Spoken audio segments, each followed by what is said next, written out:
Salut la famille, je vous espère en pleine forme. Nous voici encore dans une nouvelle vidéo.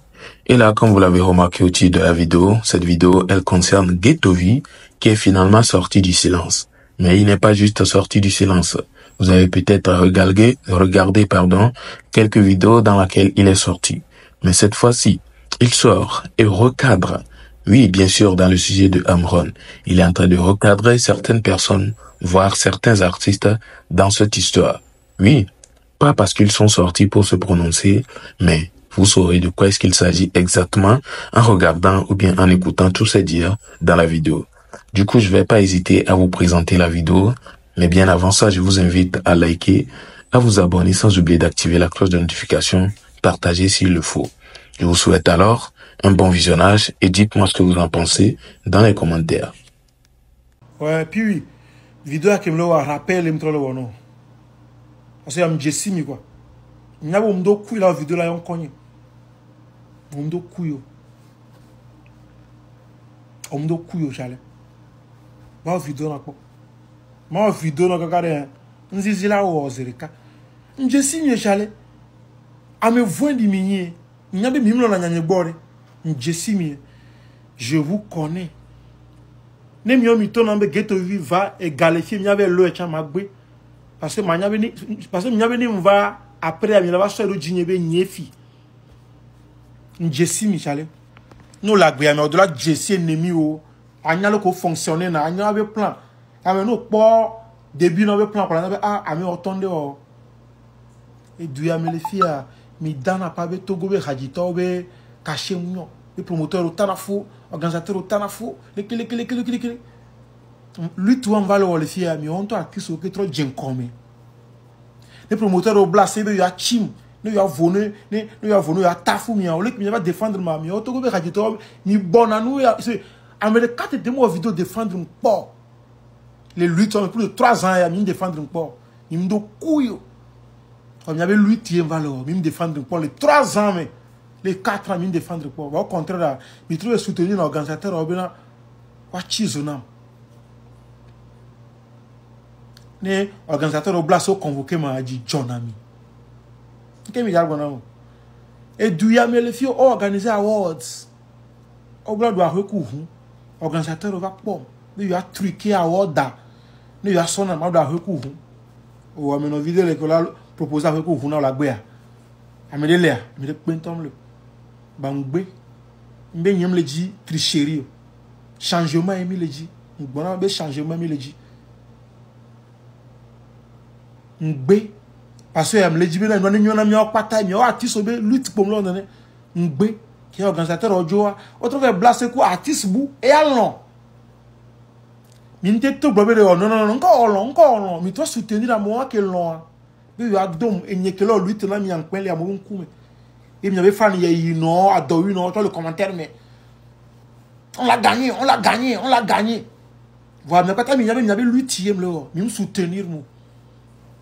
Je me disais, à Chao Bevio, il y a non, au puis, non, il y a, hé, ma fonce cerveau na moro. Parce que, des vidéos, il y a, je rappelle na moro. Mais on nous barakoum le showbiz, maintenant. Non, le de 1 million artistes, c'est grâce à moi.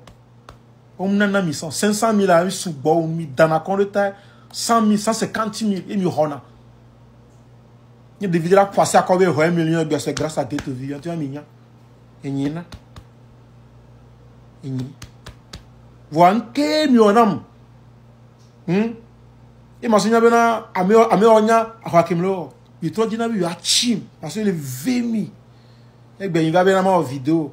Ne soit ni mi donne avec les mauvais fiam au benoît ala be banu okulu na we yo machi balu banu chale njesi quoi le jaye na mi nto ne mi ga be ma ho gacha nyama yo njesi mi nto chale nke o vidéo de sans voir amto nke o na commentaire de que le globe ka que me kem le défendre artiste be cause les filles des filles artiste pour tu que léo. Merci. Loko boycotté na Togo artiste avant Ghettovie. Comme Ghettovie là va artiste nene mi jesi okuna hu. La pauvre hein. Artiste nene on a caché 500 000, 150 000, 100 000. Nous avons la boycotté au promoteur, animateur, on la boycotté. Et nous on se le détruit artiste au bérébré qui en va djenko. Mais le wa contre. Le wa contre. Wa miao artiste au la soutenir moi. Ni gatove no amoji. Na mo convoquer mi so job, mi va si na live e di John ami. Ni bona mo tout mo so kemo. Il me le donne pour na me unu. Me le défendre mi artiste au cause au convoquer sur 4 fois. Mi nglonya de pepo. Me le défendre mi avec cause. O award de le fier. O bele award da la fi son nambe ao. Nyem le di fio. Mlo na bele na changer. Ni nyona me siame. Après on va les hymnes nyame mi artiste au pata mi no contre me. Amere comme si vidéo be ao. Nous le ghetto view nyon tore mi no contre me. Ndegbe ke ma o mi trône contre me. Ndegbe ke ma mi trône contre me. O convoquer me le fia o puis aussi live. O so wole mi prison voye e jile job e wole ghetto vie prison. Ole ma jile job. Be ghetto vie prison. Amérique me va si téléphone puis oui mais et nous connaissons bien c'est et nous on entend et jile job Togo to et nous que tout on wonami et nous le ver dominant mi le doigt mo. Ni nous na nyane bo le Togo re. Banu nyewe fi na nyane bo. Amoko ni banu we fi na amoko na le fi o fi na nyane bo. Sinon mi o game me to mi o artiste o ko le game mi mo mi film na mo re. Mi fa no chon film na mo re. O puis yanto o mdo fa na o video na wa. Ye you know if I knew it more video na tagboku kuto nga we no nto lo pibi nga we no do dere nga we no da egbe ma va video ne wo video wa ne mi ve gbanu mi gbanu wo après mi la trova be banu ewe yo mash balwe banu ewe no la vale banu asemia et nous Kenya ma wa mo opi a sha obevi la de na nya wa sha obevi et nous ke no lo gbona o mtele wo o la do na nya ma wa a sha obevi opi a sha obevi o jwa ce téléphone alors machijo. Alors voilà, vous venez aussi de regarder tout comme je l'avais fait, ou bien tout comme moi, je l'ai fait également.